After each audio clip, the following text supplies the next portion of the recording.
A preliminary report out tonight reveals new details about a deadly malfunction that sent smoke pouring through the Washington, D.C. metro tunnel. This surveillance video shows the robbery as it happened. You can see the cash register's open, two employees back here counting the money when the robber comes in. He has weapons in both of his hands. We were the first on the scene here this afternoon. We got here as police were putting up this crime scene tape, and 6 hours later, the detectives are still inside that townhome. Packable heavy snow, enough you can make a snowball from, and it continues to come down here. This should be a golf course. That should be a fairway. You may be able to hear right now, there's actually, I don't know, Chavis, our photographer, I don't know if we can pan up to the sky right now. There is actually a helicopter up here. The Democrat hopes to convince a Republican majority in Richmond to join him and his supporters. Students from the University of Virginia's Darden School of Business are back on grounds after getting a rare glimpse into a country most Americans have been barred from visiting for half a century. It is a crime to cross these tracks. In fact, the no trespassing signs are everywhere, even printed right on the rails. That still does not stop UVA students from crossing across these tracks, but now the city hopes this 7-foot-tall fence will do that. Our Cadbury packaging will remain the same at 6 eggs.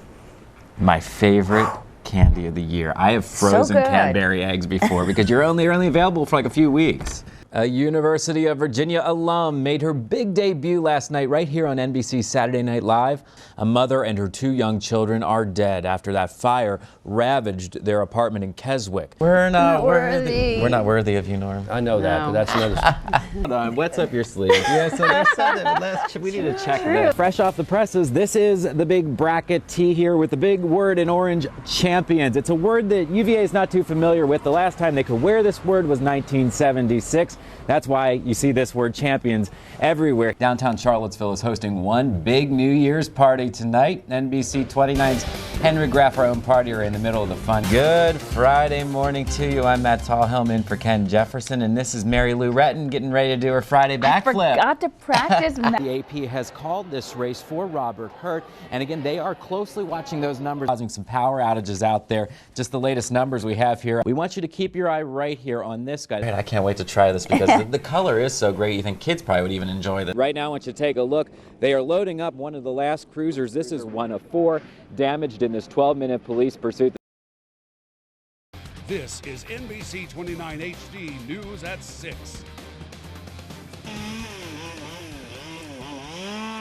That is the sound of storm recovery tonight. Neighborhoods all across central Virginia and the Shenandoah Valley right now are cleaning up from Friday night's destructive and deadly storms. We have full team coverage tonight. Storm Team 29 meteorologist Clayton Stiver is here with me in the Weather Center right now. Mary Dunleavy is monitoring the cleanup in central Virginia. Natalie Wilson is also just back from Waynesboro with a look at the storm recovery there. But we do want to start here in the Weather Center, Clayton, because this was a very active last night that we saw here, sort of crazy, and it's getting the same way here right now. We actually do have active severe thunderstorms. Send it back to Matt. Thank you, Clayton. This storm is to blame for 2 deaths in Albemarle County. Fallen trees trapped and killed a woman near Keene and a man in Ivy. NBC 29's Mary Dunleavy talked to his neighbors and traveled all across the county today to get a full look at the damage. She starts off our storm team cleanup coverage live in the newsroom. Mary?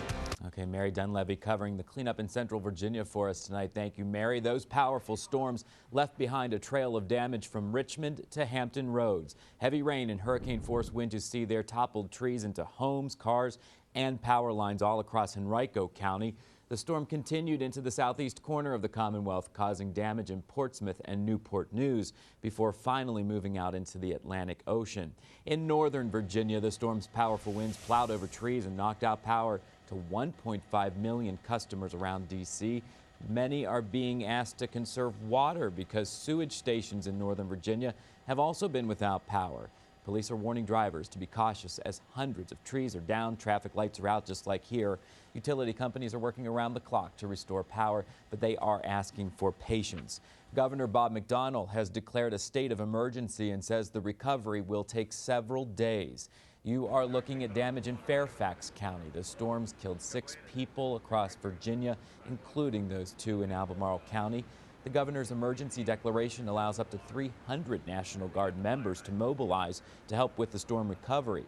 The governor also warned people today to act with caution when you're out there cleaning up the debris. The derecho caused the largest non-hurricane power outage in Virginia's history, with 2.5 million in the dark at one point today.